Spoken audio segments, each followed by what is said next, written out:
Hi, I'm Tivantimo. Welcome back to my channel. So guys, today I'm going to tell you a creepy story. I already prepared 3 stories from Reddit and I hope you like it. So without any further, let's start the story. But before we start, please subscribe and hit the bell button for supporting me. It simply boosts my passion by building this channel and getting better every single day. Done? So here we go. 1, 2, 3.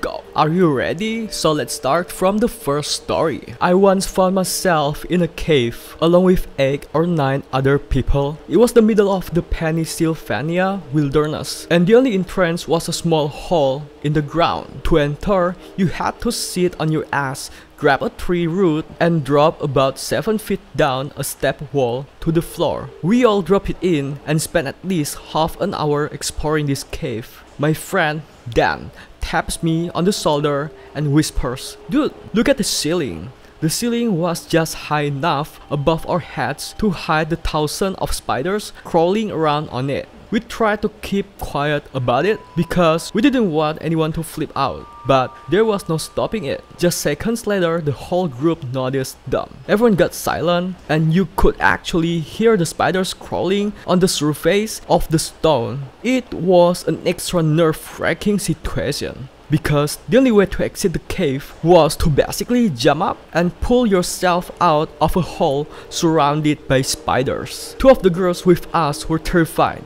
and refused to climb out. They just couldn't muster the courage to put their faces next to a giant spider nest. They came around though, and everyone got out safe. I had the honor of being the last one to exit, alone in the dark cave filled with spiders, and nobody around to give me a boost. Fortunately, Dan was brave enough to reach down in and give me a hand. When we first discovered that cave, we were all like, "I cannot believe we've never heard of this place." Now, I know why that cave so bad.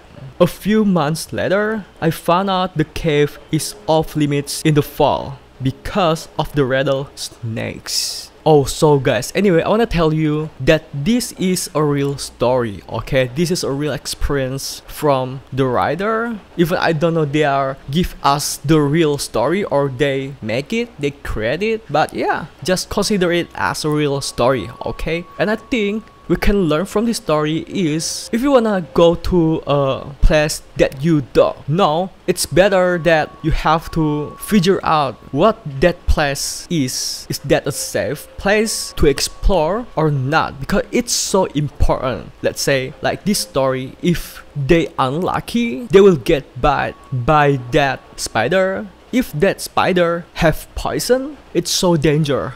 Right, so let's continue to story number 2. Story number 2 not that long. It's really short, a really simple story. Okay, let's start it. When I was about 12, I had a lot of issues with night terrors and rarely slept a whole night through. One night, I got up in the middle of the night to go to the bathroom. I sat down, half asleep and thinking of nothing but emptying my bladder and going back to bed when I see movement out of the corner of my eye. There was a man standing by the other door to the bathroom staring at me, not moving.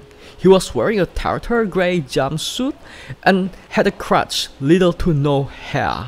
I don't remember how I got down into the basement where my parents slept, but suddenly there I was. Historical. My dad finally went up and looked in the bathroom and kitchen, saw nothing, but allowed me to sleep on the couch down there anyway. I didn't fall back asleep. About an hour or so later, I heard the sliding door to the bathroom from my sister's room and limping footsteps. The next morning, my dad searched around and noticed that the fridge and pantry had been raided. Never caught the guy. That's scary. So this is not a ghost or something like weird wacky creature. This is maybe a psychopath, right? We don't know. So maybe he sneaks into the room. And I think what we can learn from this story is don't forget to lock your door. You have to check it out twice or third, unless maybe a psychopath or a thief could enter your room, and if you're unlucky, they would stab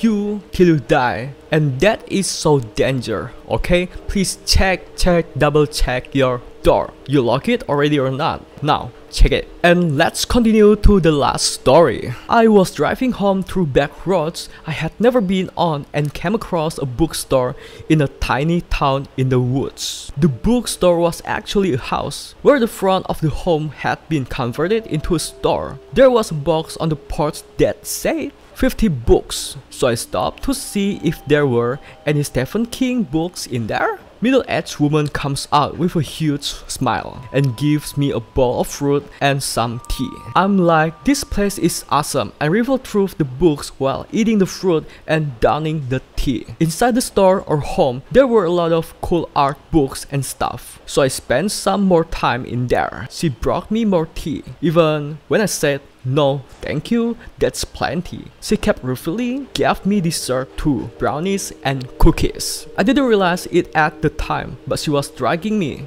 It's hazy to remember the details, but at some point she closed the shop, telling me to take my time looking at the books. She told me that she was going to take a shower and was gone for a while when I was ready to pay. I had to wander back through her house to find her. I found her in her bedroom. She was in bed. I'm pretty sure she was naked. At the time I thought, weird, she's watching an exercise video in bed, but later realized that she was watching you got it right. You might think this is hard, but it is not. She was my mom's age and had been telling me how she reminded me of her kids in college. So not hard. I told her I was ready to pay, and she taught me how to open the register. So I went and opened it, put in what I thought I owed, took out the change and left. When I stumbled outside, a fire engine drove by, screaming with sirens. In the distance was the glow of a big forest fire, and the stars were being covered by smoke.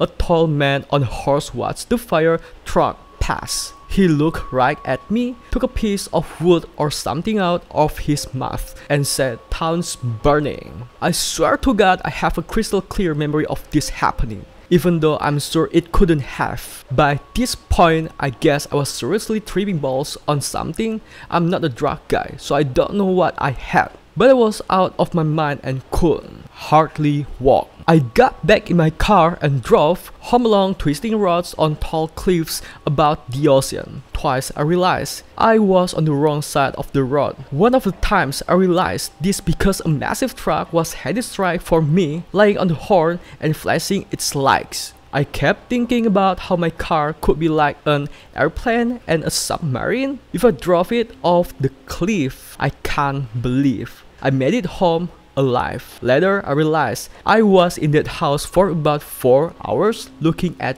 books. At least that's what I hope to hell I was doing. So what do you think, guys, about this last story? My perception is, first, he was dreaming, and my second opinion is he really met ghosts there. What do you think? Please let me know in the comment section and let's discuss it. So guys, if you also have any or some creepy stories like murderer or ghostly things like that, ghost story, please to let me know, to write your story and send to me, DM me in my Instagram at tivantimo, and I will maybe pick 3 or 5 of them and let me share your story in this channel.